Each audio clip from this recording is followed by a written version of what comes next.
organizations that are affected with mind control, that we cannot be misled into believing that it's just one particular group of people or another. We can't even say that this is Democrats or Republicans. This has nothing to do with party lines. What it has to do with is a New World Order agenda. When I was under mind control, before I was rescued and my mind and my memory restored, I was totally robotic. I had no ability to think for myself. I had no ability to question or to reason. I could only do exactly what I was told to do. One thing that I was told to do was to attend a White House cocktail party. This was during the Reagan-Bush administration while Ronald Reagan was president. It was on one occasion in particular that I heard Ronald Reagan talking with then Prime Minister of Canada, Brian Mulroney, who was also involved in this New World Order effort. And he said at that time that he believed the only way to world peace is through mind control of the masses. This is terrifying in proportion, especially when, having experienced mind control, I know that there is no peace of mind under mind control. Without free thought, there's no free will.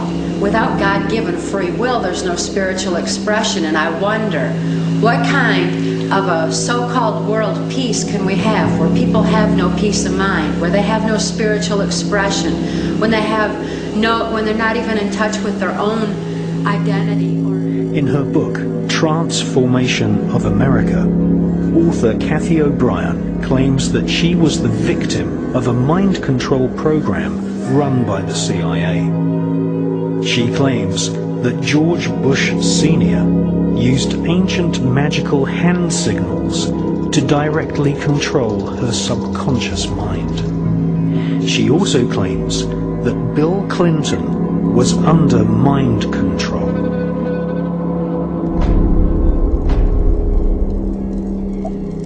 In covertly recorded off-air transmissions from the Bush-Clinton presidential election campaign in the 1990s, we can see that Bill Clinton was nothing more than a puppet to the puppet masters which placed him in the White House.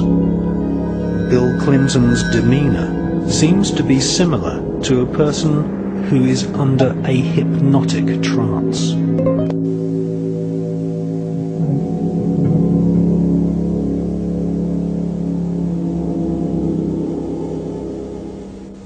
Can we do any more? Can we do some more? We'll do some more. Can we do some more final talk? Have we done all talk all today? Lampe, Missouri was a place where I heard George Bush and Bill Clinton talking. From the point of view I had, they certainly were friends, and they didn't recognize any party lines between them. That's something for the, a smoke and mirrors illusion for the public. It's not something they adhere to because they had exactly the same agenda, and that was for bringing in this New World Order.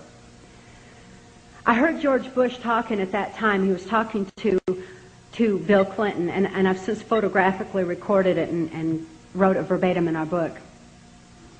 That when the American people became disillusioned with Republicans leading them into the New World Order, that Bill Clinton, as a Democrat, was going to be put into the office of president. This was decided in 1984.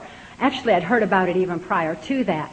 But that, as of 1984, they were already discussing it as an absolute fact. So I wanted to finish the thought here. That's the one break we have to hit live. Been around the world, but it's hard to believe we're being watched in 151 countries. Crazy. Captain? Big fan of yours. He would serve you, Captain. You know what I mean? Only surprised. He's ready. What's he got left in life? After you're elected. Think about it. No dope. That's for sure. Great guy to work for, too.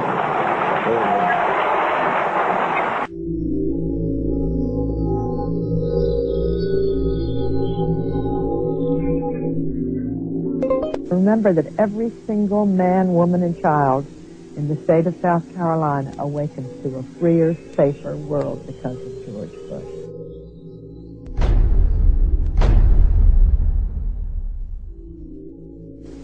I would remind people that every single morning we all awaken to a safer, freer world because of George Bush.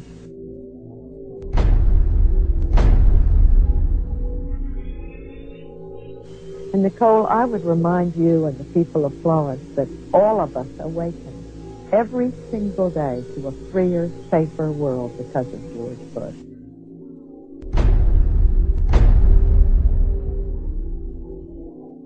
They themselves awaken every single day to a freer, safer world because of George Bush.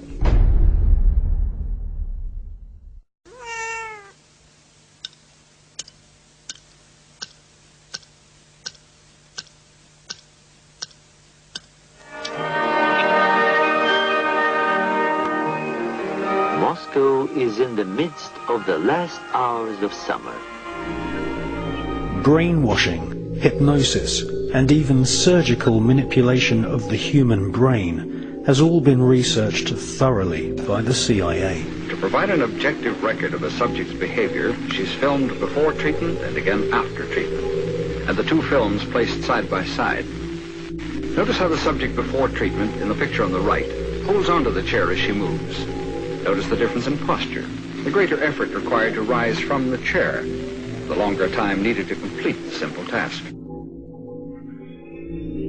He would cut the skin, take the skin flap back, roll it back. He would then literally remove the skull, the top part of the skull. The patient all this time is under a local anesthetic, completely conscious. From my own point of view, the most unexpected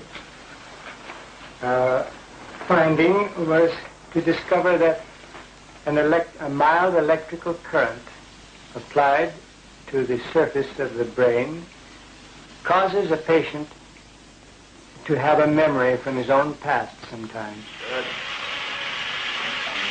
Make it 1 volt, please.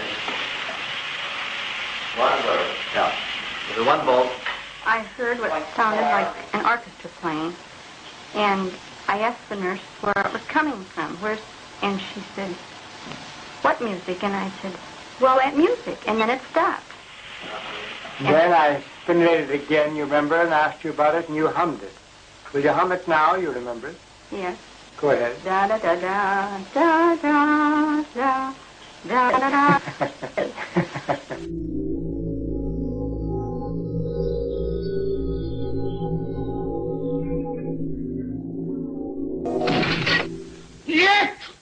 The Soviet secret police and their offspring in Eastern Europe and China have presented the world with a series of public trials at which prisoners, including some Americans, calmly and apparently without coercion made confessions of unbelievable crimes, espionage, sabotage, treason.